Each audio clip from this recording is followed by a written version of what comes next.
E aí, pessoal, tudo bem? Começando aqui mais um podcast do História Liberta. Hoje a gente está com Igor Leone. Eu não vou nem definir ele. E aí, Igor, tudo bem? Beleza, Rodrigo? Valeu pelo convite, um prazer enorme estar É, participando. eu nem vou definir quem você é, porque eu acho que isso, inclusive, faz parte, né, da discussão que a gente vai fazer, né? Um crítico do direito, né, um crítico do Estado. Então, eu Uhum. queria que você mesmo se apresentasse, né? Quem é você, de onde você veio, para onde você vai, o que é atuar no direito. Caraca, quem sou eu? Para onde eu vim, para onde eu vou?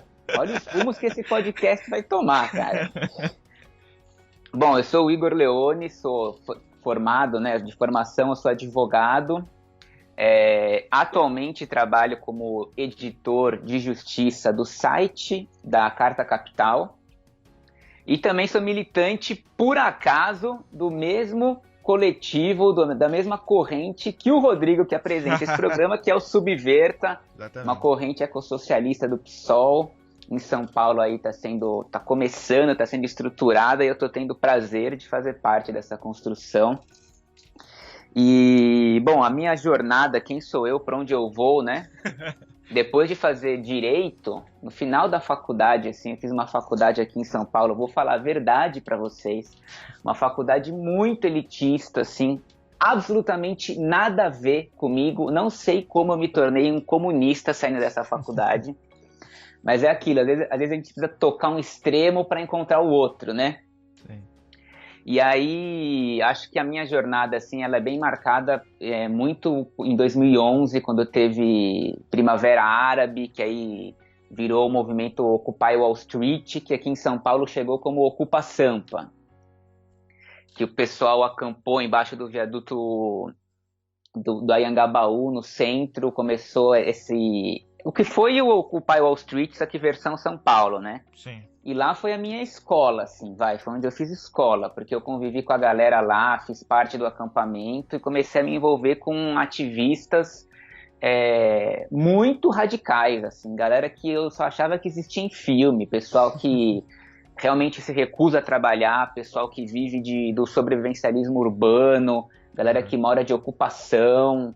assim, ocupando e que vive uma galera muito louca. E aí eu vi que isso é possível, que existem esses coletivos, existem essas pessoas. Depois muitas delas foram as que estavam na linha de frente em 2013, né? Sim. Como MPL, né? Pelo amor de Deus, não é MBL. É fora. Eles fizeram isso de propósito, com certeza, né? Escolheram o nome. Pra já confundir a mente, né? Como funciona, como esses caras fazem, é através da bagunça, né? Que eles vão Sim. arrastando o povo para a ideologia deles. Aí teve 2013, obviamente, e aí eu já estava reunido com os amigos, já tinha um escritório, e a Sim. gente resolveu criar um coletivo chamado Advogados Ativistas, Sim. que na época ficou muito grande, muito famoso. Só em São Paulo a gente atuou na defesa de mais de 2.000 manifestantes Nossa, presos, enorme. gente nada a ver, que nem estava nas manifestações, black blocs, jornalistas, nós mesmos que acabamos presos muitas vezes. Aí esse coletivo ele evoluiu, se estruturou e dele, eu e mais 2 colegas, a gente fez um site jurídico para falar sobre os absurdos do direito que estava acontecendo através dessa experiência que foi o Justificando. Sim. Aí eu e mais 2 colegas fundamos o Justificando. Já saí do Justificando há uns 3 anos e agora estou na Carta. Sim. E nesse período, assim, início de 2013, eu também tive uma experiência, assim, que algumas coisas a gente tem que pegar no tranco, né? A gente sabe como o sistema funciona, mas eu sou taurino, teimoso, cabeça dura, algumas coisas eu tive que pegar no tranco, de ignorância mesmo. E uma experiência que me marcou muito foi em 2013, teve aqui em São Paulo, não sei se os ouvintes vão lembrar ou vão saber, né? Principalmente quem não é de São Paulo, mas teve o resgate dos Beagles no Instituto Royal. Sim, eu lembro. Quando a galera foi lá resgatar os Beagles, a gente foi chamado, eu e mais uns amigos, para ser os advogados da galera que ia atuar esse dia. Tinham outros advogados participando, mas a gente também foi chamado. E coisa que envolve bicho, meu, principalmente cachorro, mexe com o meu espírito, né? Sim. Até antes da gente gravar, eu te falei que eu tenho cachorro, que eu prendi cada um em um quarto aqui pra eles não latirem, não atrapalhar. Aham. E da coisa de animal também é muito louco porque mexe com direita e esquerda, tudo, né? Tanto é que nesse resgate dos Beagles tinha desde os Black Blocs anarquistas. Olha eles aí, ó. Tô apoiando. Tô apoiando a pauta. Celeste, aqui é o Carlos, de Carlos Marx mesmo, e a Celeste. E aí, tanto é que nesse resgate dos Beagles tava desde os Black Blocs anarquistas lá, tacando, olha lá, não pode falar Black Bloc anarquista aqui, meu. Tava desde essa turma tacando fogo no prédio até Luísa Mel, assim, tipo, sim, reaça total, assim, ó. Eu falo que a Luísa Mel, ela é tipo da Atena do mundo animal, né? Entra na página dela, nas coisas dela, é só tragédia e ela pedindo mais punição, novos crimes e não sei o que, enfim. Sim. E esse dia, a gente estava atuando como advogado da galera, né? Na verdade, foi no dia seguinte, na manhã do dia seguinte do resgate, quando começou a chegar a polícia, a tropa de choque, quando entenderam o que aconteceu, né? E a gente que estava lá para advogar para a galera que eventualmente fosse presa, a gente foi um dos primeiros a ser preso. Eu e um colega meu. Sim. E a gente não fez nada, obviamente, né? A gente foi ajudar uma senhora que caiu correndo de uma bomba. E aí acabamos presos naquele combo dos crimes subjetivos, que é o combo que todo mundo vai preso em manifestação, que é as coisas que não tem como provar e que acaba sendo a sua palavra contra a do policial. Então foi incitação à violência, resistência, desacato, todo esse combo, né? E fomos para a delegacia. Quando a gente chegou lá já tinha uma outra galera que foi presa, né? E aí eu tive que me apresentar. Naquela clássica, né? Eu tenho uma boa e uma má notícia para vocês. A boa é que eu sou advogado de vocês e a má é que eu tô aqui preso com vocês, né? Para, Celeste. Aqui vai ser assim, aqui é com o mundo animal essa casa. Isso que tem cachorro preso e tem cachorro solto. Bom, aí depois quando a gente foi prestar o nosso depoimento, né, na vez que o escrivão foi fazer lá o BO dos policiais que prenderam a gente, o cara que me prendeu aparece com um saco de pedras junto com outros policiais que nem participaram da minha prisão, falando que eu tinha jogado essas pedras neles, que estava na minha mochila e não sei o quê. Então foi claramente um flagrante forjado, um absurdo que estava rolando, assim. Sim. E nesse momento foi um estalo muito grande para mim, assim, porque foi aquela situação... Eu me vi lá, no alto dos meus privilégios, né, de homem, branco, advogado, como eu falei, vim de uma faculdade elitista e tal, e falei, caramba, olha só o que tá acontecendo comigo, né? Tá Sim. rolando um flagrante forjado, descarado pra cima da gente, assim. E aí a gente olha pro lado e vê a outra galera presa, né, de meninos, jovens negros, mulheres negras, e você pensa na realidade do que não é o que ia rolar com eles aquele dia, né? Sim. Então, esse foi um estalo, e é óbvio que isso degringolou para 2013, quando a gente atuou na defesa dos manifestantes, de ver isso acontecer a rodo, como que a justiça penal funciona, né? Não só nas coisas de manifestação, mas no dia a dia do crime, do tráfico, de drogas, enfim. E como que a justiça é totalmente seletiva nesse sentido, né? E racista, né? Você está escutando o podcast do História Liberta. Assim, só aproveitando um pouquinho do mote aí, porque a gente tem um balanço de uma parte da esquerda de que vê 2013 como se fosse a tragédia no mundo, que foi daí que surgiu a extrema-direita e isenta, né, os governos, Lula no caso, né, em específico Dilma,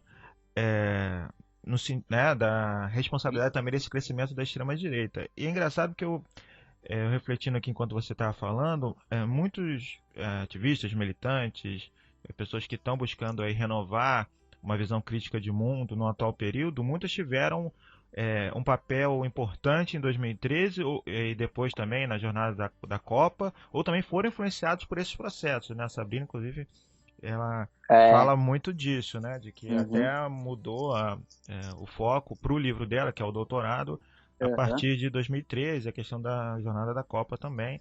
Então eu vejo isso com muitas pessoas que atualmente buscam fazer essa crítica.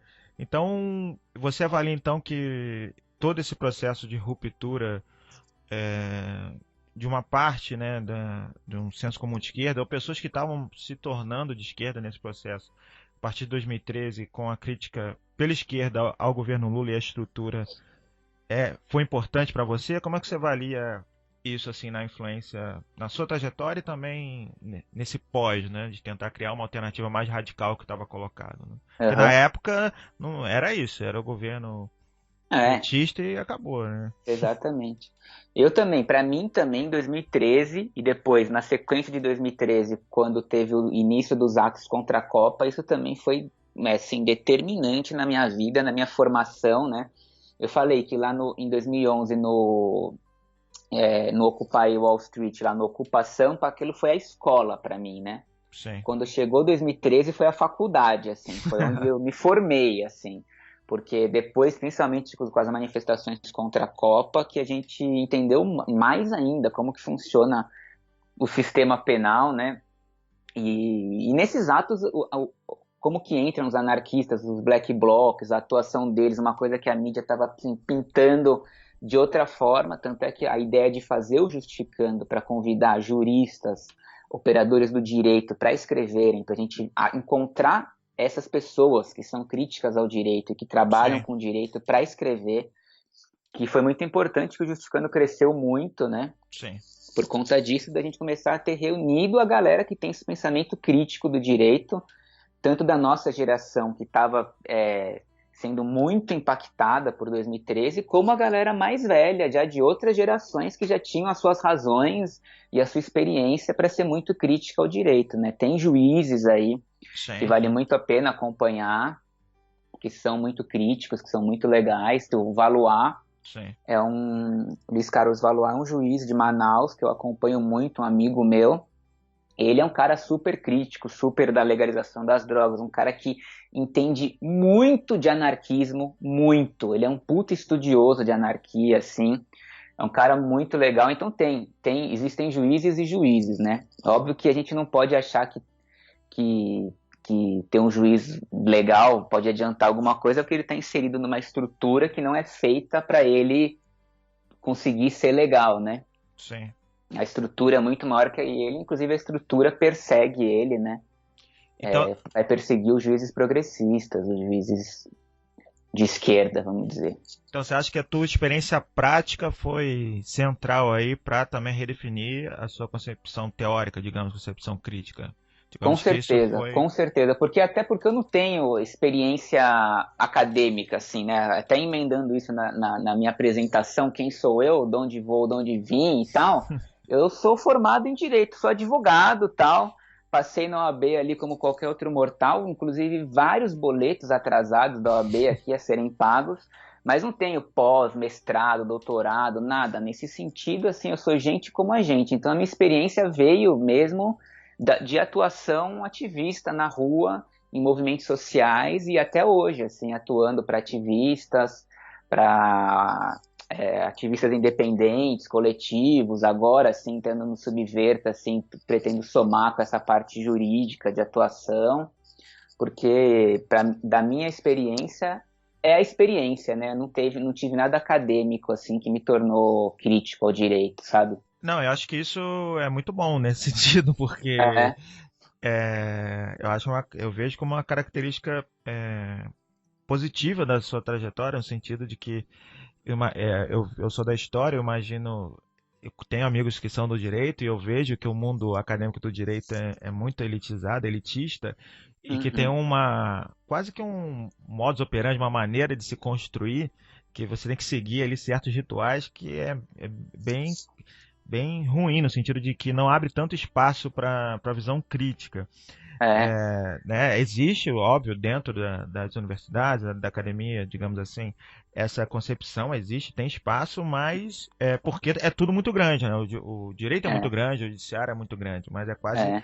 mas assim, fazer uma crítica de frente mesmo, no sentido de criticar a estrutura, Uhum. eu vejo que é sempre muito difícil, até para quem tem esse objetivo de criticar a estrutura, muitas vezes faz alguma mediação, porque tem aquela coisa da política pública, o que a gente vai fazer? O que a gente vai propor? Né? Então tem É, muita gente que atua, que é abolicionista penal, atua com proximidade a essa discussão, e na prática atua em observatório, em coisas assim, em ONG, para uhum. tentar propor algo prático, né? O direito tem essa dificuldade. Aí que eu quero ir para a segunda pergunta para você mesmo, que é essa visão de um crítico do direito, né? De crítica ao judiciário, porque o direito tem, né, para o senso comum, essa ideia de que a pessoa tem aquele trabalho ali que está dentro de uma determinada estrutura, né? Inclusive muito vinculada ao Estado, né? Tem Uhum. a ONG, etc., mas a ONG atua inclusive em espaços onde o Estado vai determinar que ela pode ou não atuar, né? Ou fiscalizando o Estado, digamos assim. E você parte desse pressuposto de crítica ao direito, né? O Marx lá no Capital ele se coloca como crítico da economia política. Então como é que seria como é que você vê isso, né? Como um crítico judiciário, né? Você coloca como um jornal antijurídico. Aham. Que é ser isso para você? É sobre o jornal antijurídico, até faltou na apresentação. Eu também tenho um canal no YouTube chamado Coisas que Você Precisa Saber, que é justamente onde eu apresento esse jornal antijurídico, essa ideia de fazer esse programa assim completamente sem juridiquês, né? Bem acessível para explicar para a galera, principalmente para falar mal do judiciário, né? Sim. E tentar fazer o pessoal entender essa relação que existe entre o judiciário e o capitalismo, né? Como que um cresce na base da infraestrutura do outro, né? E até uma coisa legal que você falou, só para eu não esquecer dessa coisa de seguir os rituais, que o direito tem isso. Esses dias eu até postei no meu Instagram um vídeo que é a liturgia do sagrado, né? Um vídeo que é Sim. uma advogada defendendo lá sua tese no seu processo no STF, e ela se refere aos ministros como vocês. Você chegou Sim. a ver? Vive a excelência, né? Não. Aí Ela eu fala, pedi. não sei o que, no meio do raciocínio dela, ela fala, eu vou confessar uma coisa aqui pra vocês. Aí o Marco Aurélio interrompe ela e aí reclama com o Dias Toffoli e fala, presidente, ela tá se referindo a gente, está se referindo a vocês, você não tá falando Vossa Excelência, Meretíssimo, isso é um absurdo, não sei o que. Reclamou, cortou ela porque ela estava se referindo a eles como vocês, né? Coitada, ela ficou super sem graça, pediu desculpa, uma posição. Então, o direito, além dos rituais todos aí que você estava comentando, tem essa liturgia do sagrado, assim, essa coisa que coloca o juiz numa outra posição acima da gente, apesar de na Constituição prever que o Ministério Público, os juízes e os advogados estão em completa paridade de De armas, posição né? ali, tá todo mundo igual, né? Quantidade de armas, né? Ali na teoria, né? Até parece. Mas isso do Marx, assim, que você comentou, essa crítica do judiciário, a crítica ao direito, e já puxando isso para o abolicionismo penal, assim, se a gente já pode começar a falar disso, que a gente tem que ter essa visão da influência do capitalismo, né, nessa Sim, estrutura do direito, né? Porque todo o modelo de justiça ele vai sendo influenciado pelo modelo econômico que está rolando na época, né? Assim como o homem é o homem da sua época, do seu tempo, o direito vai ser o direito do modelo econômico do tempo, né? sim. E como chama, fazendo jus ao nome História Liberta, né? Eu vou vou fazer uma pincelada até para a galera que curte o abolicionismo entender essa influência do modelo econômico, né? Sim, Porque a gente tem que, assim, pensar como que ao longo do tempo algumas punições foram sendo rejeitadas e outras foram sendo aceitas, né? sim. Então, por que que isso vai acontecendo? Qual que é a relação disso com o modelo econômico? Por que que a gente deixou de amputar a mão das pessoas como forma de punição? Perfeito. Será que isso tem a ver com o trabalho? Que a gente precisa de pessoas com mãos para trabalharem, né? Trabalhadores com mãos. Por que que a gente foi abrindo mão da pena de morte, né? Será que isso também não tem a ver com a necessidade de ter pessoas para trabalhar? É mais lucrativo ter um preso que trabalha do que do que um preso morto, né? Sim, Isso assim, é uma análise bem superficial, mas a gente vê numa economia, se a gente tem uma economia escravista, então surge a escravidão como forma de punição. Se a gente tem um sistema monetário, surge as fianças e as indenizações como forma de punição. Quando sim. a gente teve na Europa uma expansão colonial para a África, surge a deportação como forma de punição, mandar as pessoas lá para a casa do chapéu para ocupar aqueles espaços que não tinha ninguém, né? Quando a gente tem aí depois a economia industrial surgindo, surge o trabalho forçado como forma de punição. E aí isso tem muito a ver com o que a Angela Davis fala, né, da democracia de abolição, que é criar uma nova sociedade, criar uma estrutura, pensar em modelos econômicos que tornem as prisões obsoletas, né? Assim como outras punições foram se tornando obsoletas, a gente não precisa mais matar, a gente não precisa mais cortar a mão, a gente não precisa mais deportar, a gente tem que chegar a um momento, um modelo de sociedade onde a gente também não precisa mais prender, onde isso se torne obsoleto, entendeu? Faz sentido o que eu estou falando? Sim, não, eu acho que esse é o grande nó que, por exemplo, nas perguntas que o pessoal fez no Instagram, acho que, sei lá, quase 90% foi sobre essa questão do encarceramento, e eu vou deixar isso para um pouquinho depois a gente aprofundar. E eu quero talvez relacionar isso com o momento anterior, que seria como a gente consegue integrar o sistema penal à questão do cárcere e não ver como se fosse algo por acaso, né? Porque a gente inclusive fala judiciário, mas no senso comum é justiça, né? Tem que Uhum. recorrer à justiça, então até o nome é como se aquilo fosse justo, né? Se aquilo fosse a encarnação, Aham. né, da justiça, né? Então, e o juiz com a encarnação no sentido, né, da pessoa mesmo, está encarnada ali naquela pessoa, né? Uhum. E no STF eu acho que é o máximo disso, né? É. Então, se é possível, né, uma concepção não jurídica da justiça, ou se é inclusive necessário, se é possível ter justiça a partir do sistema penal, do sistema, né, do judiciário enquanto estrutura, Aham. ou ao contrário, né, a gente só vai ter justiça quando a gente superar essa estrutura, né, com essa divisão, porque é Uhum. aquilo que não se debate, né, do tal dos três Aham. poderes e acabou. Não, isso garante a isonomia, mas tem essa separação ou é uma classe Sim. que organiza esses poderes, né? Até que ponto isso de fato é correto? Aham. Então, eu queria que você falasse um pouco isso, assim, do que é ser justo, do que é essa estrutura Uhum. jurídica. Massa. Acho que nessa resposta dá para falar uma parada interessante que é a relação do abolicionismo com o reformismo. Sim. Porque o abolicionismo é abolir o sistema penal, abolir as agências do sistema penal, né? Então, polícia, as delegacias, tribunais, acabar com esse sistema que de justiça não tem nada e criar novos modelos. Aí, e o reformismo é pintar isso com uma cara mais bonita, né? A galera que sempre me mandam aqueles vídeos do presídio onde os presos estão fazendo yoga.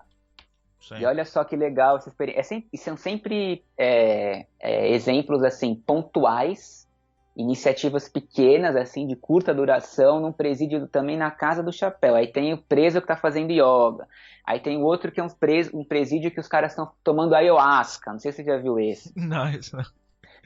Então trabalho com ayahuasca e os caras. Aí tem as entrevistas com os depoimentos deles e os caras estão muito transformados mesmo, né? Super serenos, repensando na vida. Aí tem os caras que fazem yoga, meditação. Então é claro que se você ficar tomando ayahuasca, meditando e fazendo yoga, você vai sair transformado de um presídio, né? Sim.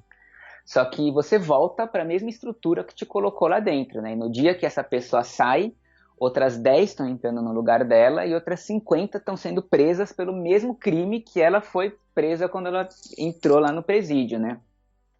E o reformismo, ele é muito isso, né? Vamos melhorar as nossas instituições, vamos reformar, vamos dar um jeito sem entrar na questão central, que é o ponto abolicionista, que é ser anticapitalista, né?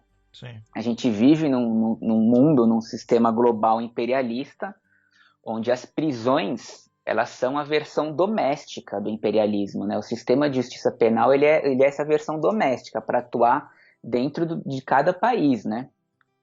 Com a sua própria população. O sistema penal ele é hoje um dos maiores obstáculos à paz social. Ele é hoje um dos maiores violadores de direitos humanos, né? E ele se justifica em busca da segurança e da justiça. Ele justifica violar direitos humanos para proteger direitos humanos, né?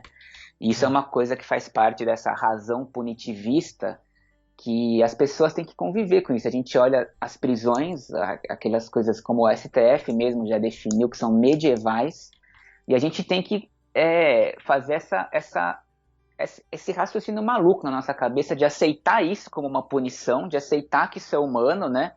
E ao mesmo tempo querer buscar um sistema mais humano. Assim, uma coisa que não faz o menor sentido que a gente está vivendo, né? Sim. E aí você acha que. Como é que você relacionaria isso com a questão das drogas, né? O que se define como drogas ilícitas, né? Da chamada guerra às drogas, né? Você. A guerra às drogas é um ponto central, assim, do abolicionismo, assim, no mundo que a gente vive hoje, no sistema de hoje, né? O que que o abolicionismo pode atuar hoje, enquanto a gente não destrói as prisões, né? A luta abolicionista, ela tá focada, é, deixando a revolução de lado, né? Vamos atuar com o que a gente tem hoje.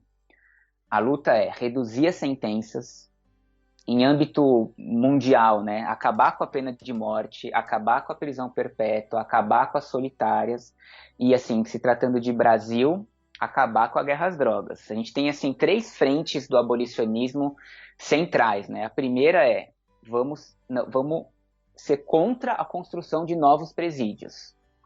Né? Esse é um ponto central, vamos se opor a essa construção. Mundo afora, pesquisas e estudos comprovam que construir presídios não reduz o superencarceramento, muito menos a violência, muito menos previne a criminalidade. Construir mais presídios significa que a gente vai prender mais pessoas, né? E entender, sobretudo, que a demanda por construção de novos presídios não parte só de vamos conter a criminalidade, parte de um lobby gigante, que é o lobby da indústria do encarceramento, que envolve a indústria da construção, a indústria do armamento, da vigilância, tem de centenas de empresas que prestam serviço para o sistema penitenciário que tem interesse na construção de novos presídios. Então, a primeira frente abolicionista é vamos evitar a construção, vamos se opor à construção de novos presídios. A segunda frente vamos desencarcerar o máximo de pessoas possíveis que dá, né? Sim. A gente era a 4ª maior população carcerária do mundo, né? A gente trocou de lugar com a Rússia. A gente foi para o 3º lugar e a Rússia foi para a 4ª. E a Rússia, ela trocou de posição com a gente justamente através dessa revisão, através de processos de anistia, de soltar da cadeia pessoas com crimes muito pequenos, pessoas que já estavam há muito tempo. Isso é algo que a gente também tem que fazer. Desencarcerar, já rola esses mutirões do CNJ, às vezes, nos presídios, para ver quem já cumpriu pena, quem já tem direito a regime semiaberto. Desculpa te interromper, mas no caso do Brasil, Pode inclusive, a gente tem uma continuidade do governo Fernando Henrique, né? Na lei de drogas e Lula e Dilma, e crescimento de encarceramento e do governo no governo Lula e Dilma, né? E a guerra às drogas, assim, que a gente pegou lá do modelo americano de guerra às drogas, né? Importamos deles. Isso é uma parada muito importante de ter em mente, porque os Estados Unidos, eles já tinham vivido uma experiência de proibição, que foi a lei seca, né? Sim. Eles já tinham proibido o álcool, e aí entra aí Al Capone, as máfias, um aumento gigantesco da violência, e eles aprenderam que proibir gera mais violência, mais criminalidade, você tem o contrabando de bebida, o aumento do valor da bebida, enfim. Eles tiveram todas as lições deles quanto à proibição.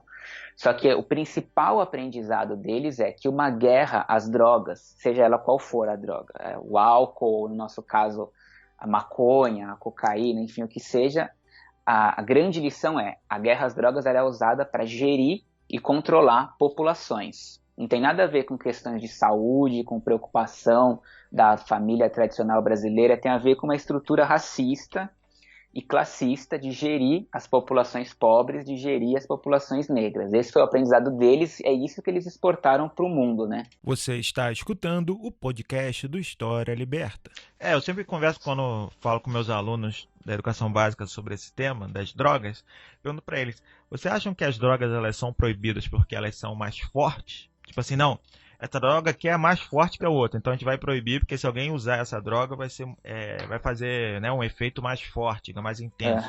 Fala com eles, não, a morfina é uma droga que não é ilegal, ela é controlada.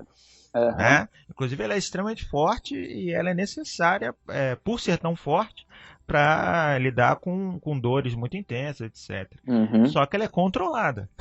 Ela Aham, não é ilegal.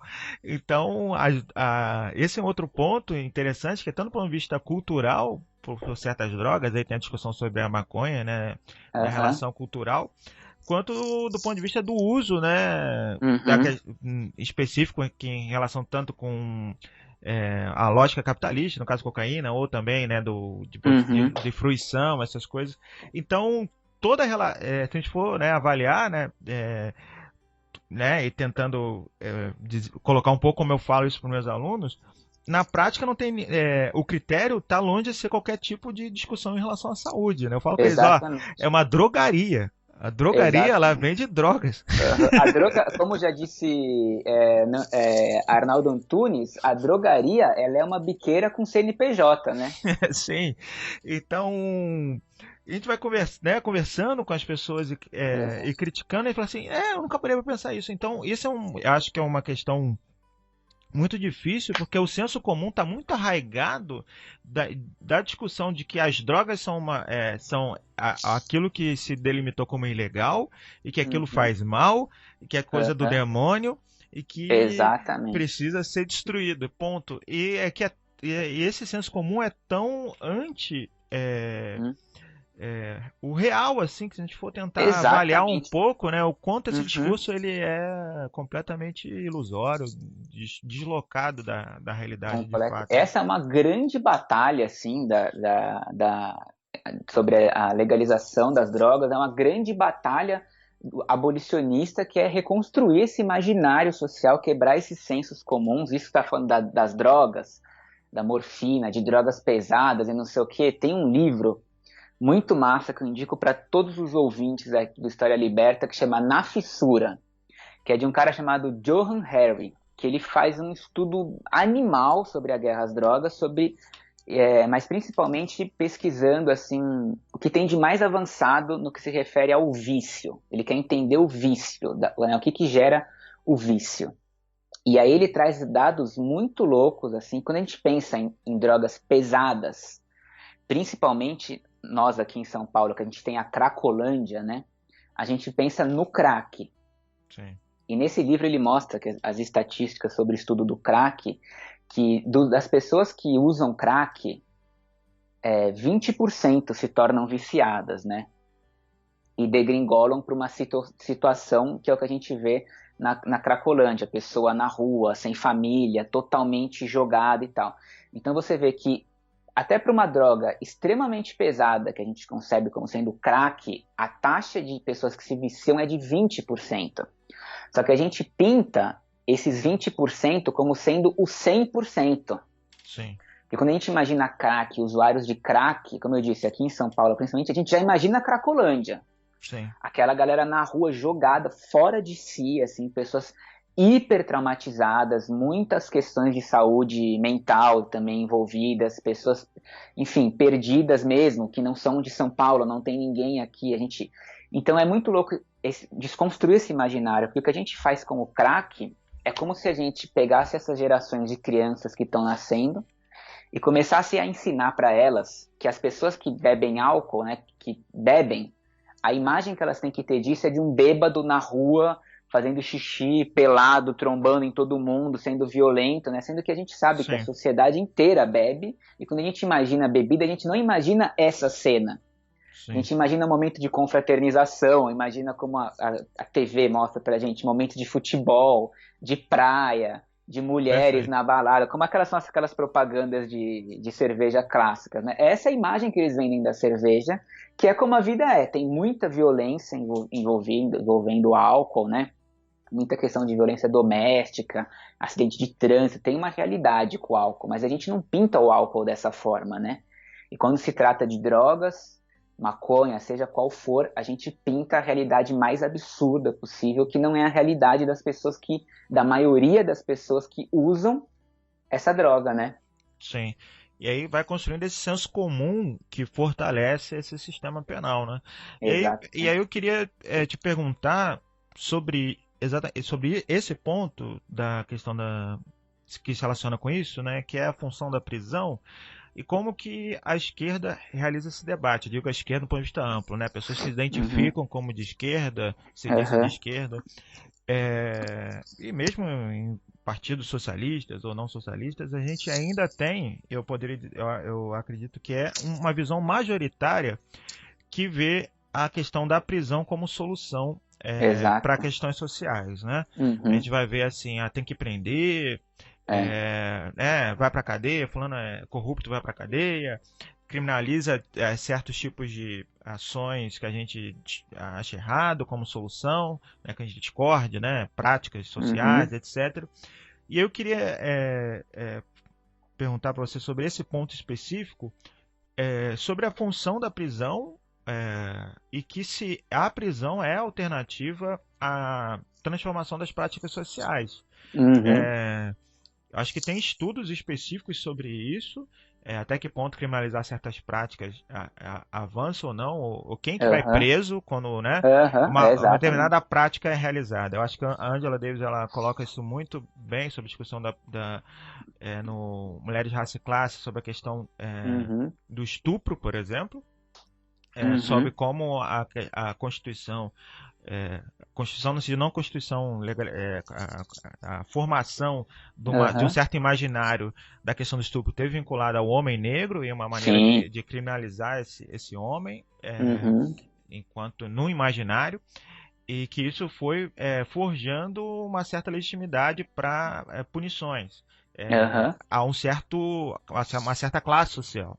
Uhum. Então, eu queria entrar nesse debate, que eu acho um debate fundamental e que ele é muito ainda polêmico no sentido de que é muito minoritário. Eu avalio hoje, eu imagino que não sou eu que avalio sozinho, imagino que você também concorda, que é muito minoritário. A esquerda, dentro do espectro de esquerda, essa visão ainda é muito minoritária. E na sociedade como um todo é mais minoritária ainda. Uhum. E aí tem muita gente que chega e fala assim, cara, mas como é que você vai falar isso para as pessoas, cara? As pessoas vão ser contra, o que elas mais querem é que prenda todo mundo, É. de todo mundo, né? Você vai ver tudo que é espectro político, não, tem que prender, fulano tem que Uhum. morrer, e Uhum. pronto, e a solução é matar, etc. Então, eu queria fazer esse debate contigo, né?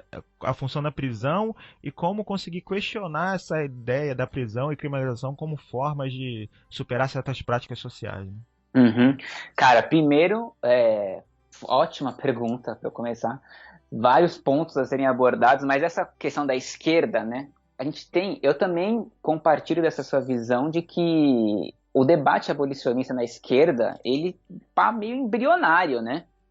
A gente não vê a esquerda radical falando abertamente sobre abolicionismo. Pelo contrário, a gente vê uma esquerda muito punitivista atuando, né? E, Sim, como você disse, apoiando a prisão, apoiando o encarceramento, a criminalização. A gente teve o exemplo recente, né, do julgamento do STF da criminalização da homofobia, sim. sendo muito comemorado por vários setores da esquerda, obviamente setores não abolicionistas, né, abolicionistas, mas setores que ainda se apoiam no sistema de justiça criminal como uma forma de acabar com a violência, né? Setores que ainda têm essa experiência, né? Sim. A gente ainda vê que mesmo dentro da esquerda, assim, a criminalização e o encarceramento ainda são tanto buscados como oferecidos como meios de se obter maior segurança. Quando o que a gente vê na vida, desde que o mundo é mundo, é que a aplicação de leis, né, no que diz respeito a violência, no sentido de homofobia ou violência contra as mulheres, contra os homossexuais, é que a aplicação de leis ela pode até impedir algum ato pontual de violência no curto prazo, mas de forma geral, né, a justiça criminal ela é sim, comprovadamente ineficaz na proteção do que quer que seja e de quem quer que seja. Né? A criminalização ela nunca apresenta uma estratégia ampla para acabar com a violência, ou muito menos para escutar os interesses das vítimas, ou muito menos ainda, criminalizar não traz uma compreensão real do que é a violência de gênero, do que é a misoginia, do que é a homofobia. O que essa criminalização faz, pelo contrário, ela vai simplificando ao máximo os conflitos como sendo problemas individuais, né? Sim. Até que a pessoa chega numa concepção de que em um contexto de violência, de abuso, a única solução possível que existe é chamar a polícia, né? Então a criminalização, ela acontece isso, ela vai roubando o nosso imaginário, né? Você falou da Angela Davis, ela foi uma das fundadoras de um grupo abolicionista norte-americano que chama Critical Resistance, né? Sim.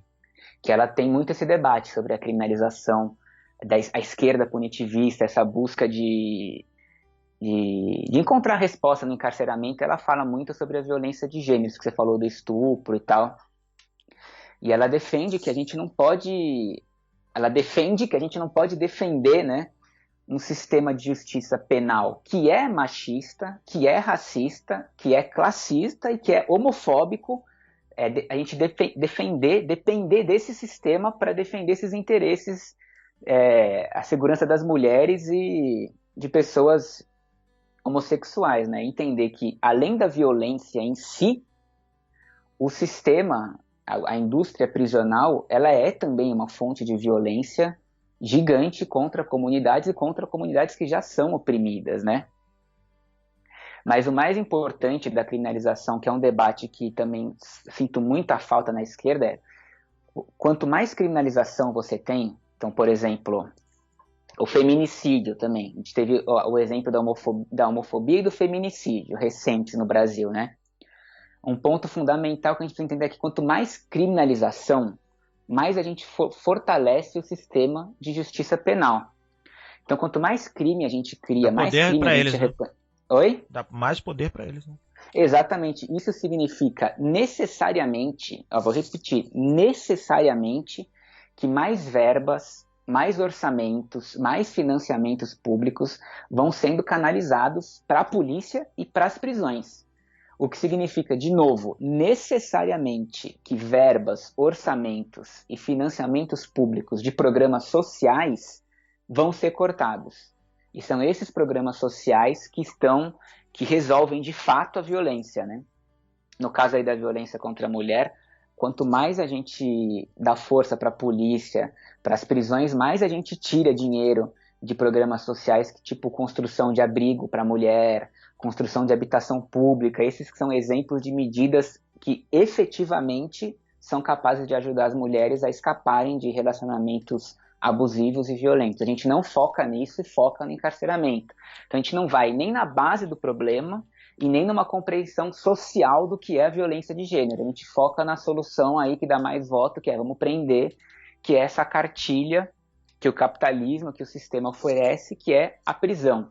As pessoas sempre perguntam o que fazer para os abolicionistas, né? O que fazer com os serial killers, o que fazer com não sei o quê. E cada resposta vai ter uma resposta, porque quem está dando a mesma resposta para tudo hoje é o sistema que a gente vive, né? Sim. Furto, resposta, prisão. Assassinato, resposta, prisão. Estelionato, resposta, prisão. Agressão, resposta, prisão. A gente dá a mesma resposta hoje, que é a prisão, para diferentes problemas sociais que têm diferentes causas sociais, né? Sim.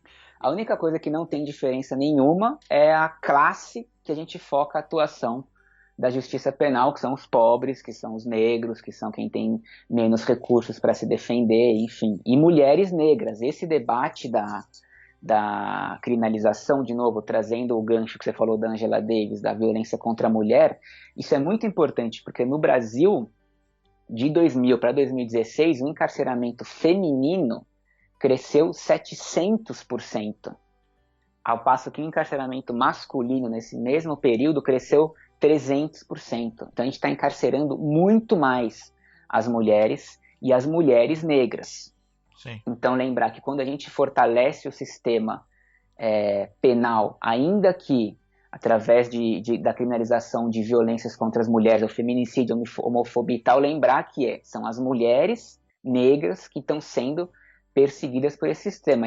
Em suma, né, resumindo a resposta, a gente tem que ter em mente que a mão que vai punir o agressor é a mesma mão que está perseguindo e disciplinando as mulheres, né, que é a mão do sistema penal. Sim, aí eu acho que um outro ponto, dialogando completamente com o que você colocou, no caso, né, vocês somos homens, mas as pessoas, muitos dos críticos no direito que formulam são críticas, né? São, como você citou Angela Davis, eu estou lendo aqui o livro da Michelle Alexander, A Nova Segregação, Esse livro é demais, cara.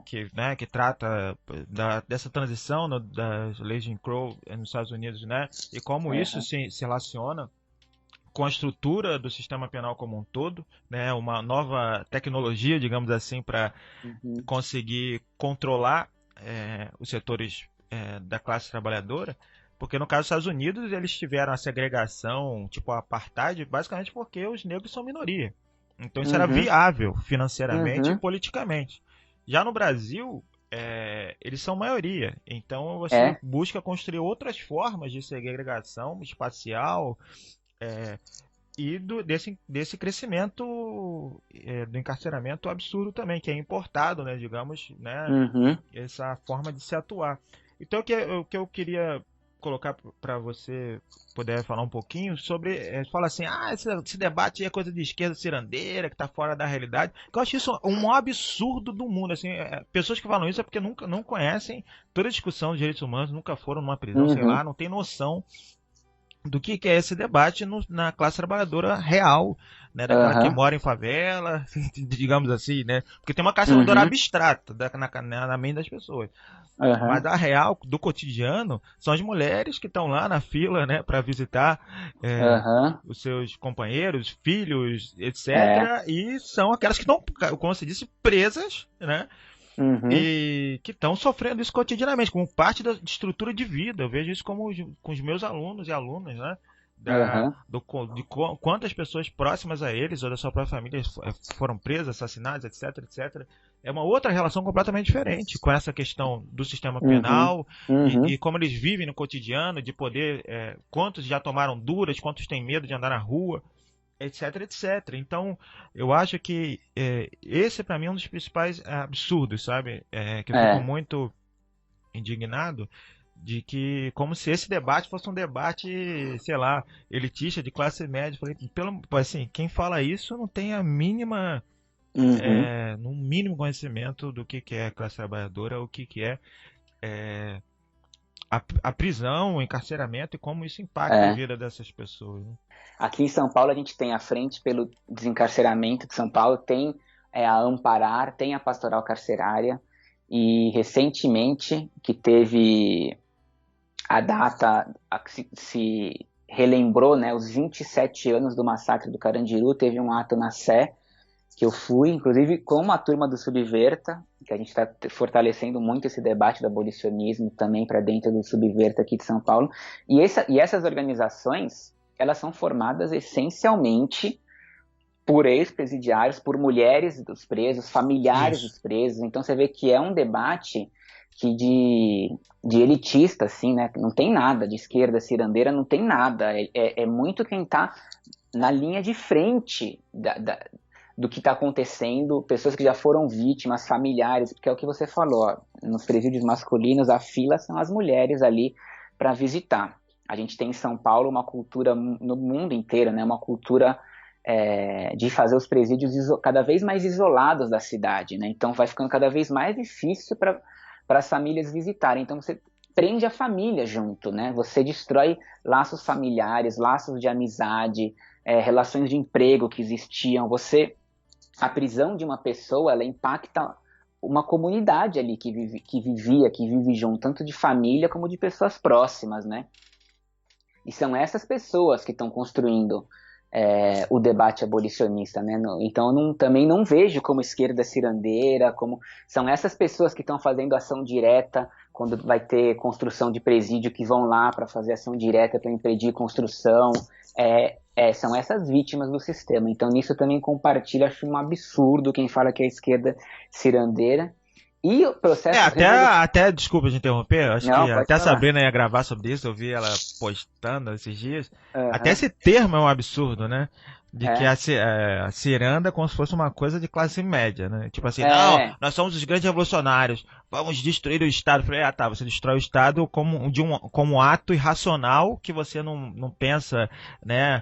Humanização das pessoas, você não reflete a cultura popular, né? Tipo, a ciranda foi uma coisa inventada no, sabe qual sei lá, apartamento de classe altíssima, sabe, no setor mais... Não, meu amigo, todo esse processo de cultura popular que vem, que a gente chama de ciranda, isso faz parte da nossa classe, vem, dialoga, as rodas de samba é uma roda, tá? Exatamente. Então, sabe, da onde você tá, que visão é essa sobre o que é cultura popular, o que é classe trabalhadora, sabe, Tô deturpada. lembrado desse vídeo, é exatamente isso mesmo, velho. Inclusive a gente vê os processos revolucionários acontecendo no mundo, a abolição do sistema penal tá sempre na pauta, né? Que nem Rojava que tá rolando, que foi um... Aliás, eu vou pegar então, vou seguir, porque a pergunta que a gente pegou aqui, eu peguei algumas perguntas pelo Instagram, tem uma pergunta já sobre isso, posso fazer então? Manda ver. Que é... Manda bala, já que a gente tá falando do sistema penal, né? É foda, né? Que foi feita pelo...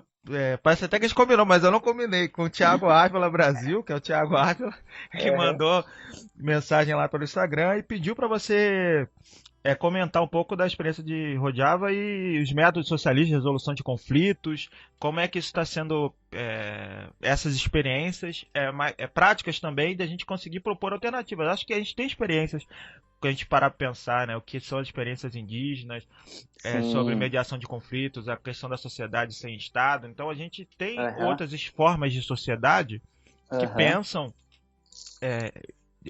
alternativas, inclusive discutir o que é punição. Aí eu vou falar um pouquinho no meu caso como professor. Digamos que eu tenha um aluno que tenha sido racista com uma outra aluna ou outra aluna. Acontece um caso de racismo meu na minha sala de aula. Vai ter a crítica, etc. Pode ter algum tipo de punição específica desse aluno, que ele tenha que sair de sala, sei lá, ou chamar os responsáveis. Mas a questão ele vai voltar para a sala, ele vai continuar ali, e a questão o que eu faço? Eu tiro ele de sala eternamente, então ele não vai mais conviver com ninguém? Não, perpétua, né?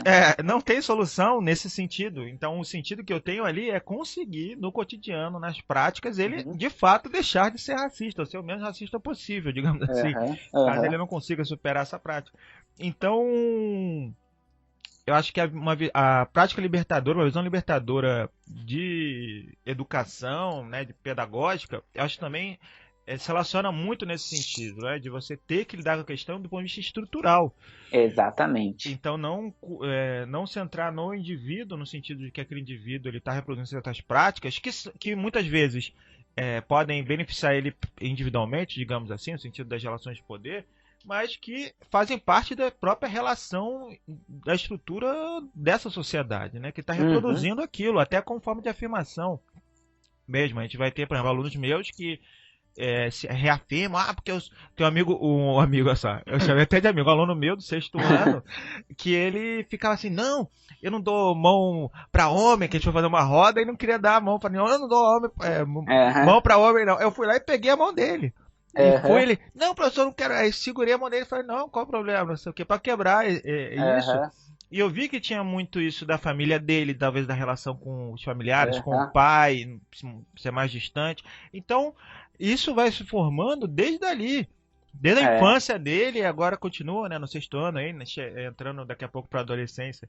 Então é um processo longo de formação social também, que às vezes, dependendo do caso, vai forjando uma certa forma da pessoa se relacionar com os outros, se afirmar socialmente também, que vai gerando essas catástrofes cotidianas, digamos assim, né?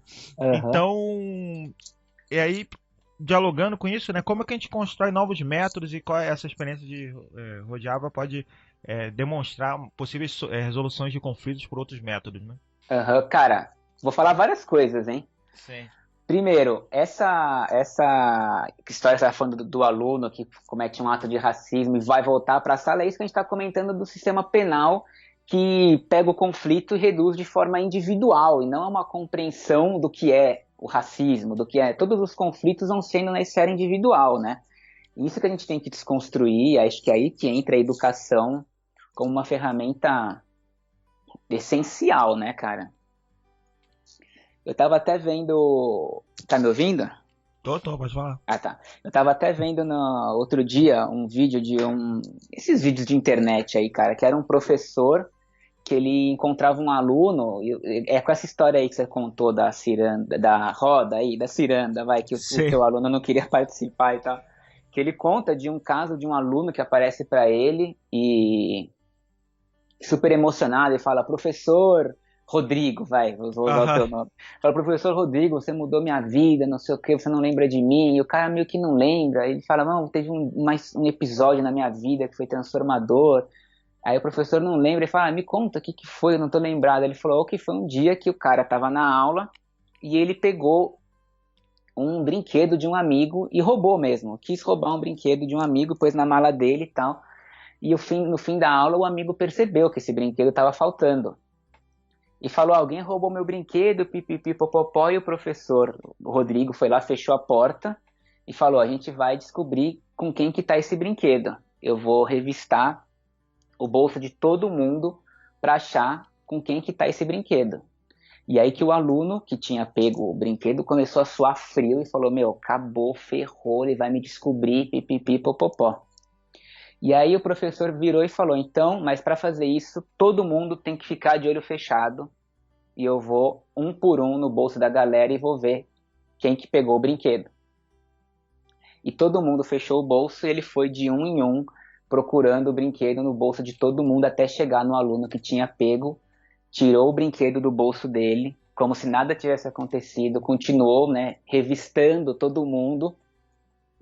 Quando terminou, ele falou, ó, pessoal, podem abrir os olhos, o brinquedo tá aqui, e é isso, fim de história. Ele nunca mais tocou no assunto, e ninguém nunca mais falou disso. E o menino falou, isso transformou a minha vida, porque você podia ter me exposto esse dia, né? Sim. De que eu que tinha pego o brinquedo, e isso mudou minha vida. Eu nunca mais fiz nada parecido, eu sempre penso nisso, tá? E eu tô até surpreendido de você não lembrar de mim, né, e tal. E aí o professor fala, é porque eu também estava de olho fechado. Sim. Então achei muito louco, assim, que nem o professor sabia quem foi. Essa é uma história que eu acho muito massa, assim, que você contou de Concordo, coisa de concordo. ser professor, e eu achei essa história, lembrei dessa história. Mas sobre Rojava, antes, eu quero até falar uma parada sobre resolução de conflitos, de que você comentou também de povos indígenas. Sim. Tem um outro podcast muito legal que eu também recomendo, que chama Salvo o Melhor Juízo. Para quem é do direito, assim, é um podcast muito legal, que sempre são temas do direito, assim, tipo direito japonês, umas coisas muito... O cara entrevista uma galera que entende de uns direitos muito diferentes, né? Sim. E tem um episódio que chama Pensamento Ameríndio, com Orlando Calheiros. E ele fala sobre uma tribo que ele trabalha, que ele pesquisou, que chama Aikewara, né? E lá, e ele conta que quando essa tribo tem um conflito, a resolução de conflito se dá através da separação, né, que é uma forma muito simples. Então, quando as pessoas têm através do afastamento, se tem uma briga entre eu e você, eu vou para um lado, você vai para o outro e acabou. E que o líder da tribo, né, essa figura aí do cacique, seja lá quem for, nessa tribo, o melhor líder é visto justamente como o cara que não se intromete nos conflitos. O líder, ele tem que estar fora de conflito, ele não está lá para mediar. Então, naturalmente, as pessoas se afastam. E nisso, quem acha que eu tive razão na briga, vem comigo. Quem acha que foi você que teve razão na briga, vai com você. Às vezes, alguém que nem tá sabendo da briga acaba indo com você, porque já estava a fim de se mudar de lá mesmo e conhecer novos lugares e tal. Então é muito louco, porque nesse povo indígena específico que ele está contando, Sim. o recorte deles sobre o que é resolução de conflitos, o recorte de resolução de conflitos acontece antes da resolução do conflito. Eles não precisaram desenvolver um método de resolução de conflitos ou um direito penal, porque eles já resolvem antes de ter que resolver, que é simplesmente se afastando. Sim. Sacou? Isso eu acho muito louco, ter porque o abolicionismo ele estuda muito como que outros povos se organizam na questão da resolução do conflito. Até mesmo tem abolicionistas que estudam até práticas religiosas de resolução de conflitos. Tem várias fontes de inspiração aí para resolver conflitos. E hoje, né, um dos problemas dessa tribo foi justamente os postos da FUNAI, porque a FUNAI vai lá, faz um posto, demarca a terra, e eles têm que viver naquele posto, em volta daquele posto. Eles não podem mais se expandir.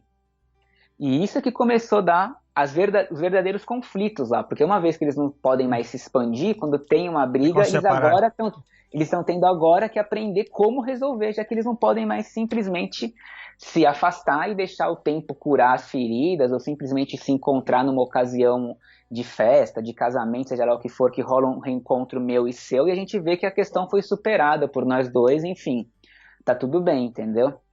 Nossa, impressionante, né? E aí ele também conta que a expansão de vários povos indígenas se deu dessa forma, através de conflitos que rolavam nas aldeias, e as pessoas simplesmente iam se afastando, se dividindo em grupos menores, e assim que algumas tribos, alguns povos indígenas se expandiram, sabe? Impressionante, sim. Isso eu acho muito louco. Mas agora, vindo para Rojava, né?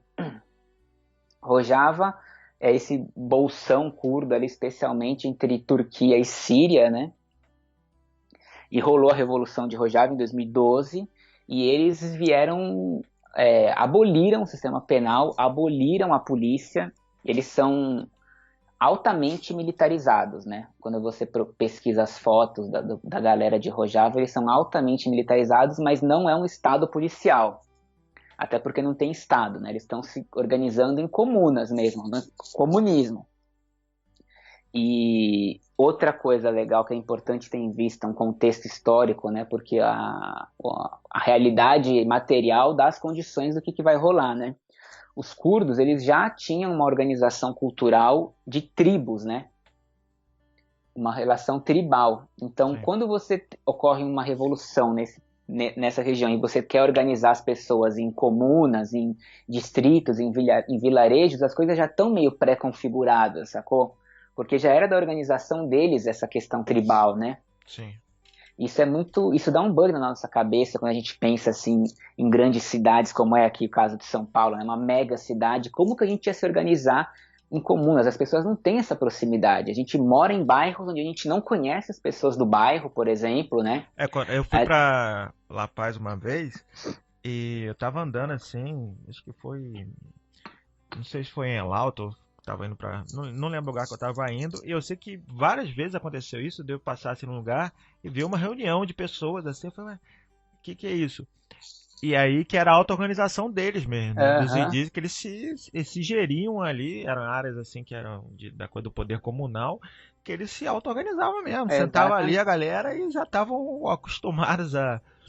Então eles trouxeram essa experiência deles, né, dos povos originários, para gerir espaços onde já tinha organização de cidade, né? Já são cidades Uhum, organizadas, né? Mas eles conseguiram aí depois com as transformações, né, na lei viabilizar estruturas nesse sentido, né? Então, eu concordo contigo, né? Isso é muito contraditório, né? Em especial no uhum. Brasil, com a experiência que a gente tem, né, dos povos originários, no caso dos indígenas, como a gente está discutindo, e dos quilombolas também, né? É, Porque a é. gente tem essa cultura nossa, desse território, de conseguir resolver essas coisas de forma coletiva, né? Mas a gente Uhum. tem a estrutura europeia aí, colonizadora, é completamente hegemônica, estrutural da formação social brasileira, que forjou isso, né, de individualizar as Perfeito. questões, né? Às vezes a gente não sabe nem direito quem mora no prédio, não participa nem das reuniões de condomínio, né? Então, no caso de uma revolução, essa organização comunal, assim, pra gente fica uma coisa muito abstrata, porque tem muita gente que não tem essa cultura da organização local, de conhecer a sua região, as pessoas da sua região, para já começar a pensar nesse tipo de modelo, né? Sim. Nesses tipos de modelo Por isso que a pós-coloniais, favela né? por isso que a favela é tão importante nesse sentido, né? A favela é uma Exata, ocupação permanente. exatamente. Exatamente. E aí, bom, em Rojava eles tinham já essa cultura tribal que facilitou muito, né, a revolução. E lá eles já tinham é, esses comitês, chamados comitês de paz e consenso, que é o nível mais baixo e mais básico do sistema deles, assim, de justiça. Vamos dizer que é a nossa primeira instância, né? Então, quando teve a revolução de Rojava, esses comitês de paz e consenso eles já existiam. Então, pegou muito fácil na região, entendeu? Porque já era um Sim. conceito que eles estavam acostumados a resolver os problemas. Aí, esses comitês, eles têm os membros que fazem parte do comitê, eles são nomeados por conselhos populares, né? Então, as pessoas que escolhem, né? Quem que vai fazer parte desses conselhos, não tem que ter formação técnica de direito nem nada. Eles instituíram que é obrigatório ali uma cota de gênero mínima de 40%, né? Sim. Então, de 5 a 9 pessoas, 40% tem que ser homem ou mulher e 60% tem que ser homem ou mulher, aí dependendo. E aí as pessoas são escolhidas, como eu disse, sem formação técnica, jurídica nem nada, o critério é as pessoas que a sociedade reconhece como as mais preocupadas com todo mundo, as pessoas que são boas, às vezes, para se comunicar, para solucionar conflitos, pessoas que conhecem bem todo mundo, quem tem melhor habilidade para mediar, para discutir. E aí as pesquisas aí mostram que a média desses conselhos são pessoas com mais de 40 anos, assim. Então são uma galera que é eleita democraticamente com paridade de gênero. Já começa por aí que é uma coisa muito massa, né? Sim. E eles têm Completamente diferente, né? já é pra gente já é uau. E eles têm já como uma diretriz principal assim é que o objetivo não é condenar ninguém, né? O objetivo não é que um lado vença, porque a gente tem a nossa concepção de justiça é entrar para vencer, né? Vou te colocar no pau, vou entrar na justiça, eu ganhei, né? A gente tem um processo, as pessoas falam, eu ganhei esse processo. A gente tem muito isso de que um lado vai vencer e um lado vai perder. A nossa justiça, ela não resolve o conflito, ela simplesmente decide o vencedor e o perdedor, né? Sim. Então, o que eles buscam sempre, né? A palavra de ordem é consenso. Alcançar um consenso entre as partes, porque é através do consenso que você garante uma paz duradoura, né? Então, os frutos que eles estão colhendo disso é que no longo prazo, né, desde 2012 até hoje, a gente vê que com o consenso, com a busca pela resolução de conflitos nesses consensos, você tem uma maior reaproximação das pessoas, você tem mais paz, você tem mais coesão e mais solidariedade dentro daquela região onde existe esses consensos, esses comitês de paz e justiça, né? Eles são criados assim a nível super local. Então, cada vilarejo tem o seu, cada distrito tem o seu, às vezes até eles fazem por rua, dependendo se a rua é muito grande. Então, tipo, aqui, pensando São Paulo de novo, uma Avenida Paulista da vida, que é muito movimentada, com muita gente, seria o caso de, por exemplo, ter lá um comitê de paz e consenso, porque vai ter problema por ali. Sim. E aí, se por alguma razão eles não atingem um consenso, isso vai para um próximo nível, que seria a nossa segunda instância, por assim dizer. Lembrando que de cara, eles aboliram a polícia, depois eu posso explicar um pouco sobre a polícia, eles aboliram a pena de morte, aboliram a prisão perpétua, a pena máxima é 20 anos, e eles só estão aplicando para assassinato, tortura e terrorismo. E os crimes praticados contra mulheres, então violência contra a mulher, violência doméstica, estupro, casamento forçado, esses crimes só podem ser julgados por mulheres.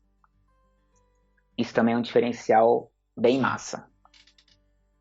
E aí, enfim, não resolveu um conflito, foi para essa segunda instância, é de novo o Comitê de Paz e Justiça, só que a nível comunal.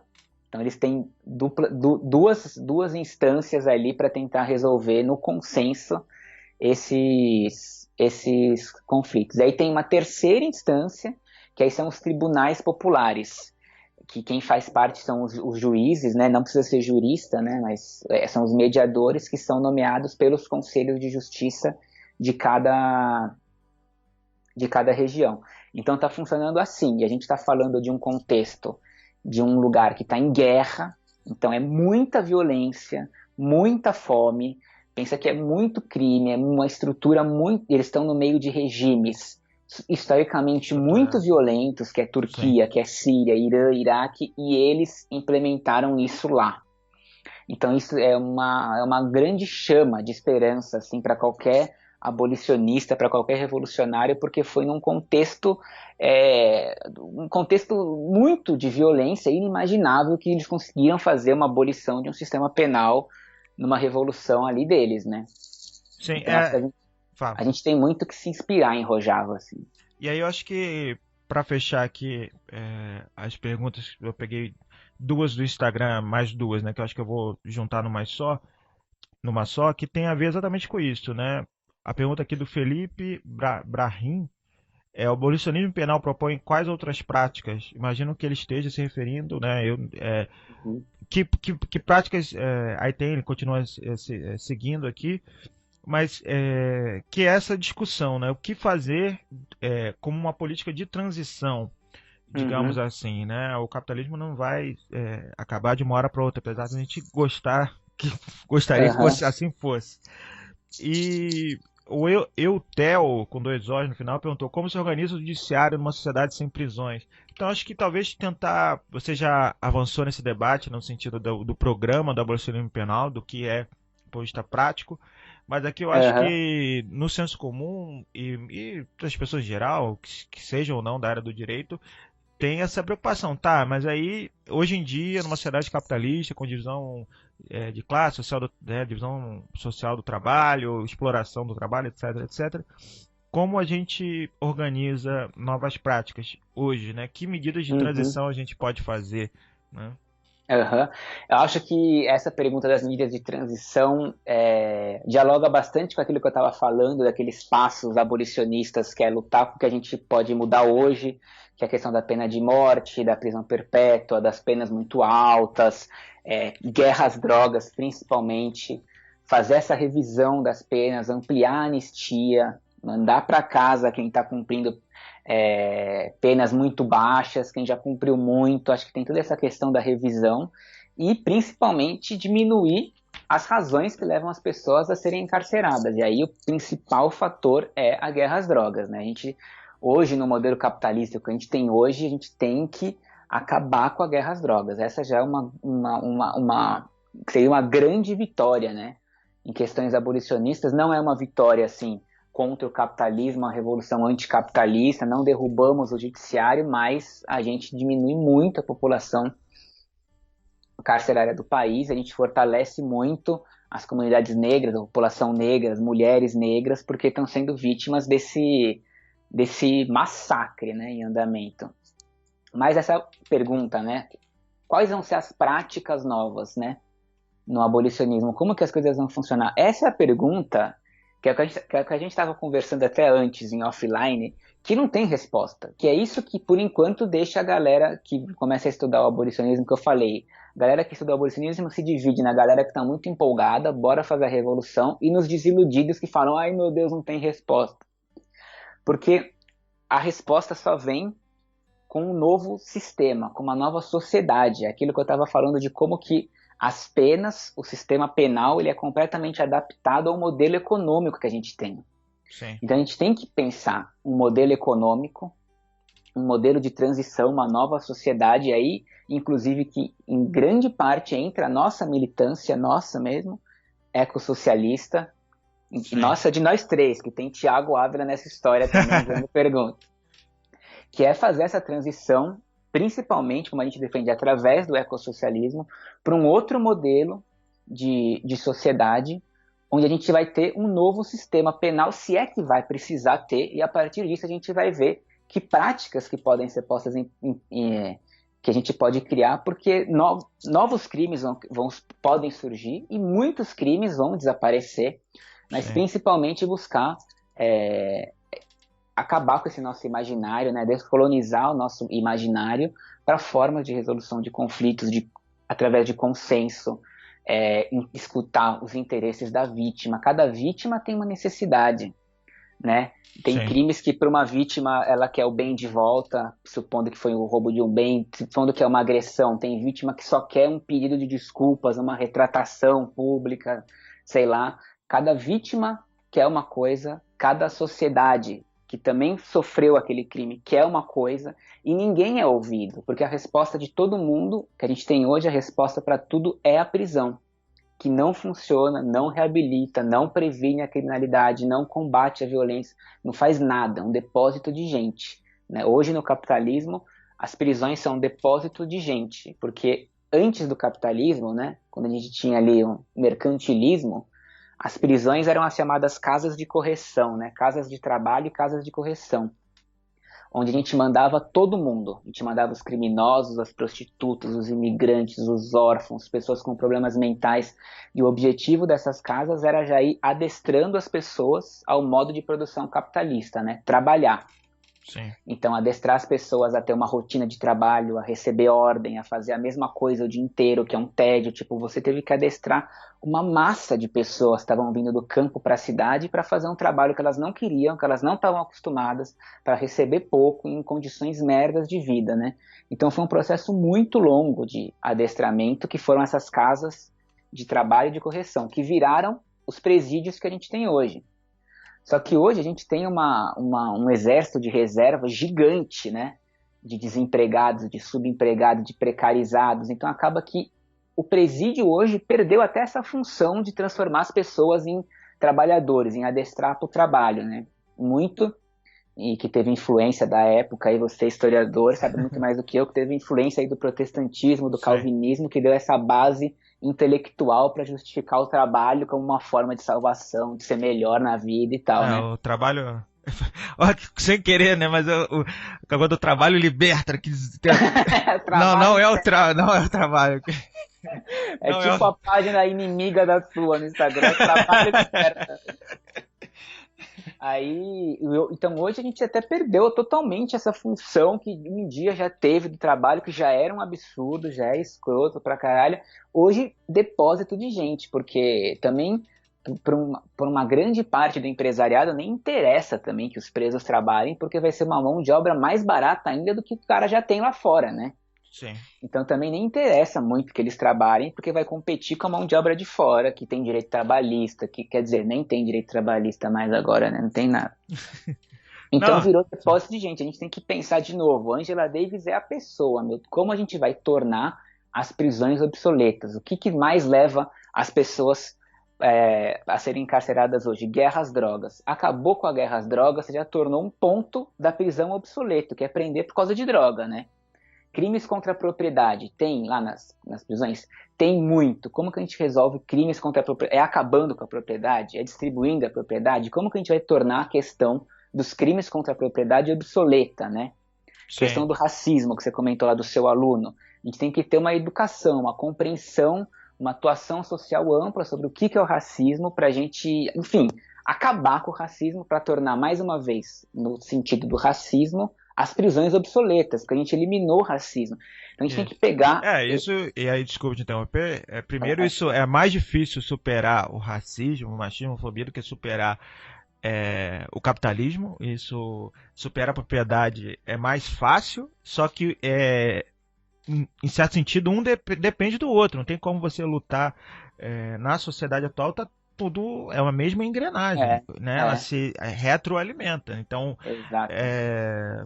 imaginar que é possível superar isso, né? Colocando mais mulheres na mesma estrutura, né? Porque tem esse debate da inserção. Não, tem que ter mais. Óbvio que tem que ter mais mulheres juízas, tem que ter mais negros e negras juízas. A gente obviamente vai defender isso sempre. Isso depois é um debate óbvio, né? Só que, mas a estrutura, primeiro, a estrutura não é feita para isso, e segundo, a estrutura continua sendo organizada para impedir que pessoas críticas que cheguem a determinados postos consigam mudá-las por dentro. A estrutura não é feita para isso, ela é feita ao contrário, né? Para se tiver algum tipo de possibilidade de mudança, ela se reorganizar, né, nos espaços de poder para impedir que isso de fato ocorra, né? Desculpa, só que eu citei, mas eu acabei não explicando. A brincadeira foi que o trabalho liberta era escrito, né, nos campos de concentração, no nazismo, né? Que eu brinquei, mas pode ser que tenham pessoas que não tenham essa referência. Então era a frase que a pessoa, quando entrava no campo de concentração, lia, né? O trabalho liberta. Então, por isso que é brincadeira. A gente quer o trabalhador e a trabalhadora libertos, né? Ter o seu trabalho de forma autônoma. E aí, é isso que você falou. Acho que para encerrar é isso, é entender que a luta abolicionista ela é anticapitalista. Qualquer luta abolicionista que não for anticapitalista, a gente está falando de reformismo, né? E pensar o capitalismo, entender que o capitalismo ele constrói as suas fundações em cima das principais opressões que a gente tem hoje, que é o racismo, que é o patriarcado, a luta de classes. Então, a gente tem que trazer sempre para o debate abolicionista o anticapitalismo. Sim, e aí eu deixei isso de propósito, que é só falar do Lula livre agora no final, porque eu sei que vai Porra, ter Lula gente livre. que vai querer ouvir o podcast por essa chamada também. E eu acho que é muito legal poder fazer esse debate depois de toda essa discussão, porque a gente consegue situar bem ela, né? Primeiro, Aham. de que não tem a ver com a pessoa X, Y, Z. Óbvio que depende, nesse caso específico, a gente existiu consequências políticas mais amplas, né, e motivações políticas mais amplas por esse caso específico, né, da prisão do Lula, mas eu acho que, né, eu queria ouvir a sua Uhum. opinião sobre isso. Primeiro, o que você acha que muda, o que não muda, Aham. e e também as preocupações que se deve ter daí, no sentido, pelo menos eu fiquei refletindo sobre isso, né? De se esquecer. Agora não tem mais problema, né? Lula tá livre, então o sistema prisional foi Uhum. corrigido, sacou? Nossa, Entendeu? Tipo assim, voltamos à democracia. Óbvio que a gente não voltou, nunca tivemos democracia. Mas acho que essa é a é. primeira preocupação. A segunda, do meu ponto de vista, é a utilização eleitoral disso e Uhum. de que isso dificulte a unidade da esquerda tão importante nesse momento. E a terceira também não é óbvio, eu acho que é uma vitória, mas uma vitória num contexto que, tipo assim, precisou 6 pessoas, que o pessoal tá brincando, né? Que sabem ler a É. Constituição, né? E 5 que não, tipo assim, Aham. onde é que a gente chegou, né? Então, onde a gente continua, inclusive. Então, eu queria ouvir sua opinião, né? Coloquei um pouquinho, né? Alguns critérios meus, algumas opiniões minhas, nesse Aham. sentido, né? De que é importante, etc. Acho que é uma luta que continua sendo importante, mas o contexto é mais amplo, a estrutura é mais perversa, talvez também. Aham. Cara, esse STF é uma palhaçada, não é à toa que eu chamo de ST foda-se, né? Mas Muito bom.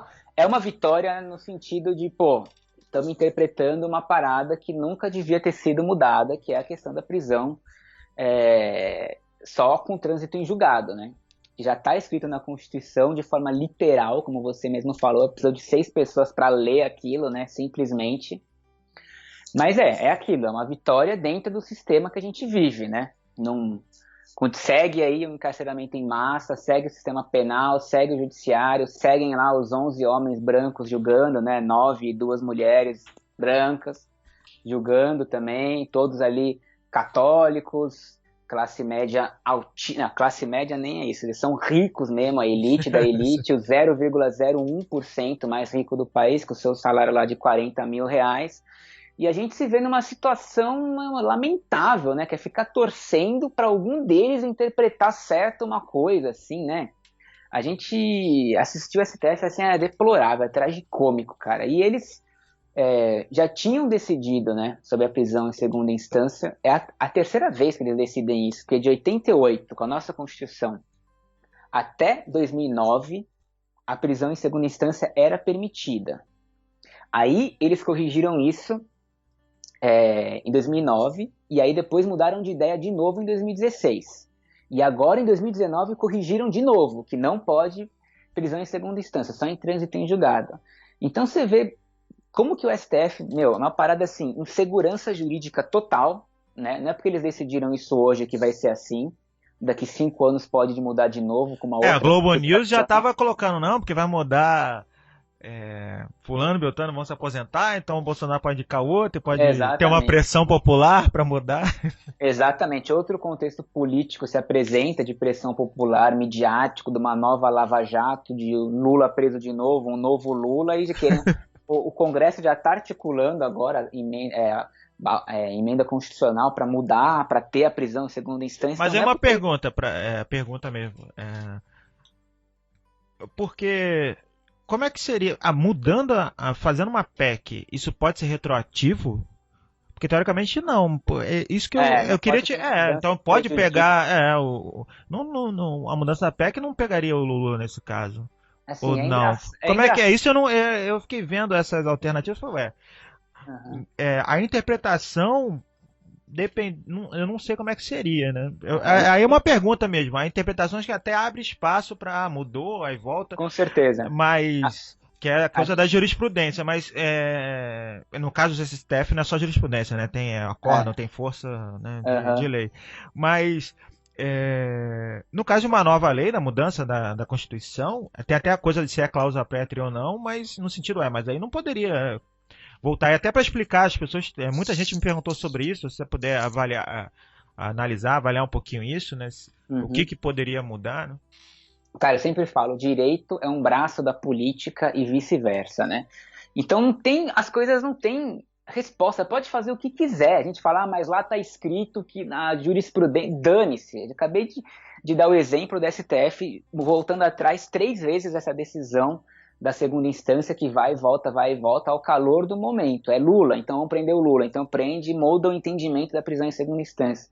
A gente tem um entendimento penal de que uma nova mudança no regime penal não pode pegar quem já foi beneficiado, né? Então se amanhã volta a prisão em segunda instância, assim, nessa interpretação o Lula não voltaria para cadeia. Mas, são os caras no Congresso mudando o que eles quiserem, né? Tipo, nada a gente fica preso nessa discussão sobre o sistema, assim, que a gente se vê nessa situação deplorável, assim. Eles estão fazendo o que eles querem, pode tudo, né? Luta livre, Lula livre, aquilo lá. Mas é bom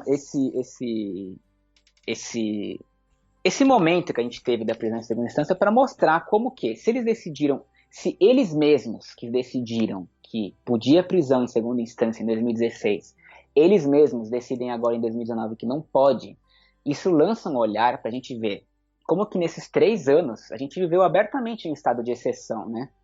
Sim. Onde uma garantia constitucional literalmente literal não estava sendo respeitada por eles mesmos. Então é muito louco a gente pôr nossas fichas ali neles como guardiões da Constituição, não sei o que, isso chega a ser risível, né? Eles que se colocaram nesse estado, né? Nesse sentido, o judiciário, em especial o STF, ele se parece muito com o próprio capitalismo, porque ele que cria as suas crises, né? Para ele mesmo resolver. Sim. O STF se colocou nesse racha gigante, não foi por culpa do Bolsonaro, por culpa do Moro, por causa do Alexandre Frota, foi por causa deles mesmos. Eles que decidiram, eles tiveram a chance de decidir isso quando a Carmen Lúcifer, eu gosto de chamar ela, quando ela era presidente da corte, e ela teve a chance de julgar esse processo, né, da prisão em segunda instância, que envolvia 5.000 presos, ou julgar o HC do Lula.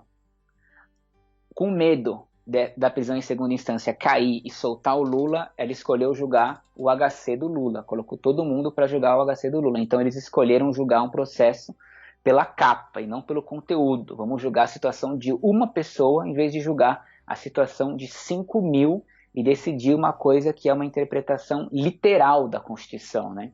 Então você vê como que o STF é um órgão completamente político, assim, né?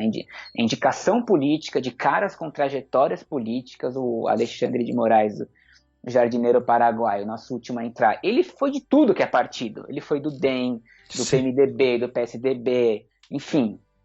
Então a gente tem tudo política ali. A gente tem que tirar essa liturgia do sagrado, tirar esses caras do pedestal, né? Tirar a nossa Constituição do pedestal, porque foi feita ali aos limites do que a ditadura permitia, sem reforma agrária, sem democratização das mídias, com a polícia militar. A gente está vivendo um sistema que foi feito no limite do que deixaram, né? Não, e a gente se agarrou a isso como se fosse a grande democracia. Eu lembro. Exatamente. O PT, não sei, o PT não votou a favor da Constituição porque defendia a propriedade privada. Exatamente. Se absteve, depois votou nos destaques. E hoje a gente defende a Constituição. É óbvio que a gente não pode ser ingênuo de não saber analisar a conjuntura. Então tem elementos dos códigos legais que a gente vai ter referência como parte da disputa política da sociedade, né? Defender a liberdade, igualdade, etc, etc. Mas sem a ilusão de acreditar de que isso de fato existe ou vai existir nos marcos do capitalismo, né? Então, coisa, né? Pela democracia, eu falei, opa, calma lá. Pela democracia a gente tem que começar a discutir, né? Democratizar os meios de produção, sabe? Vamos democratizar outras coisas, porque não existe democracia Aí, ó, concordou comigo? Sem, né, É só entrar um assunto reorganizar a produção. que a gente começa a falar aqui. E toda prisão é prisão política, né? Eu acho que é a questão Exatamente. de que é Lula livre, mas que a gente Aham. consiga reestruturar a sociedade para que esse tipo de coisa seja, né, apenas parte da pré-história, né? Como o próprio Aham. Marx diz, né? Da humanidade, Aham. né? Que a gente ainda está vivendo a pré-história. Todo preso é um preso político, independente de Lula ou não. E a gente tem que tirar, é isso que a gente está conversando, tirar a Constituição desse pedestal, tirar a nossa democracia desse pedestal sagrado que não pode criticar, não pode falar mal. A gente tem que trazer a pergunta, né? Essa democracia que a gente tem hoje, ela é uma democracia para qual classe, né? Não, com certeza. E lembrar disso daí do preso, toda a prisão é uma prisão política e trazendo para um contexto também que está em alta também, que é outro mote que também se usa muito, que é a questão das imigrações, né? Essa crise migratória que a gente está tendo, o aumento do centro de detenção de imigrantes também, o outro mote é essa questão de ninguém é ilegal, né? Perfeito. No abolicionismo usa-se muito isso. Toda prisão é uma prisão política e quando se trata de imigrantes, né, ninguém é ilegal, não existe isso, né? Assim como ninguém é criminoso, né? Eu tenho uma série de podcasts no meu canal que chama Criminologia Crítica para quem não entende nada, que é justamente partindo desse mote, ninguém é criminoso, né?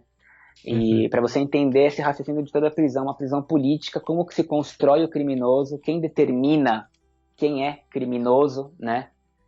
O que é crime, como se constitui um crime. Isso é uma discussão que a gente tem que trazer cada É que vez mais. ninguém é pobre, é alguém empobrecido, né? Alguém, né, foi Exatamente. criminalizado, né? Tipo assim, se Aquela coisa tornou. dos escravos, as pessoas foram escravizadas, né? Nem é que de repente tinham escravos, nasceram escravos, foram pessoas escravizadas, né? Sim.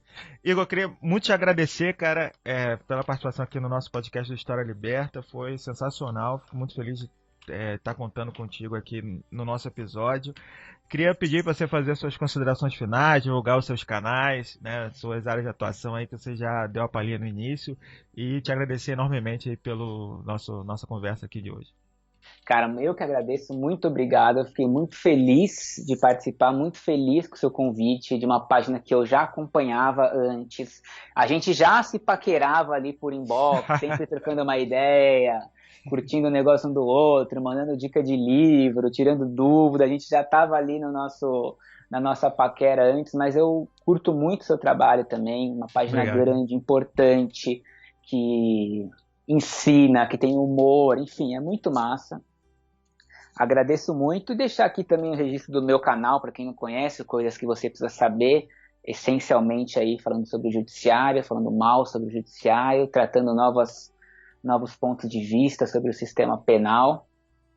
E também tem meu Instagram, Igorusca, Igorusca Leone, para quem quiser seguir, estou lá no Twitter também, e também aproveitar já esse ponto grande em comum de nós dois, de convidar os nossos ouvintes aí conhecer aí o Subverta, tem os canais, o site, Instagram, buscar se já tem aí a regional do seu estado, aproximar as pessoas dessa corrente ecossocialista que também está pensando em novos modelos de justiça, abolicionismo através de uma nova sociedade. A gente precisa aí somar novas cabeças, trazer as pessoas para desmistificar esse sistema que a gente vive, que é visto aí como justo, como sagrado, né? A pena e a punição como algo eterno e imutável, né? Sendo que nada é assim na história, né? Não, até aproveitando que você colocou, eu lembro do Encontro Nacional Subverta, teve uma discussão, etc. Até acho que foi sobre questão da. Como é que a gente ia trabalhar a questão do veganismo, porque você até citou sobre isso, né, um pouco ali da questão dos animais, né, Aham, porque também utiliza o termo abolicionismo, né, nesse caso, né, aham. e especismo, etc. E eu fiz uma fala falando assim, não, pra mim a gente tem que defender tudo, sabe como é que é? É abolicionismo Aham. penal, tipo assim, aí, vamos defender todos os pontos radicais, não, sabe? Não abrir mão de nada, porque eu acho que um erro da esquerda, digamos assim, a esquerda, né, sendo parte dela, uma autocrítica em certo sentido, foi ter aberto mão da sua originalidade, sabe? Aberto mão, não, a gente tem que pactuar, a gente tem que, É, sabe? Ah, não, a gente abre mão aqui para poder fazer isso acolá, porque a gente vai ter uma melhoriazinha. E eu acho que isso, sinceramente, está demonstrado que levou a gente para a barbárie contínua e permanente, cada vez maior, né? Sem limites, né? Você olha assim, quem imaginou, né? Bolsonaro presidente, né? Então, foi isso, a gente deixou a esquerda se radicalizar, né, cara? E a gente não se radicalizou. Quer dizer, a gente a direita, deixou a direita se radicalizar. Eles falam mais de, às vezes eu falo, gente, a direita fala mais de comunismo do que a esquerda. A direita se radicalizou total, criticando aí os meios de comunicação, tudo. Globo. Ouviu o povo e dane-se o Congresso, não sei o quê. Pô, tem várias coisas que é discurso da esquerda e a esquerda não acompanhou, a gente não radicalizou, meu. Quando os caras foram pro radical, a gente tinha que entrar no radical também. A gente ficou ali no centrão, conciliação, não sei o quê, né? Isso, acho que é um balanço, sabendo ter consciência da realidade, saber dialogar, acho que isso é fundamental. Inclusive, acho que por isso que a gente aposta tanto, né, em mídias alternativas, na imprensa alternativa, como forma de construir a crítica desse senso comum, tentar dialogar com o maior número de pessoas possível e criticando a academia, criticando as institucionalidades em geral, atuando dentro e fora dela, mas tendo clareza que não se pode abrir mão de princípios, não pode mentir, né? A gente não pode falar aquilo que a gente não acredita. Se a gente acha que só superando o capitalismo a gente vai superar uma série de problemas, a gente tem que dizer isso, né? Não abrir mão dos nossos ideais, né? Com certeza. Mas é isso então, Igor. Muito obrigado aí, gente. Eu que agradeço. Igor Leone. Obrigado a todo mundo que nos escutou até aqui, né? Fica aí o convite para ouvir, né? E ver o Igor nos seus canais, nas suas redes sociais como um todo. E quem não seguiu ainda o nosso podcast, seguir aí. Beleza, gente? Até a próxima. Valeu, Igor. Tudo de bom aí. Valeu, abração.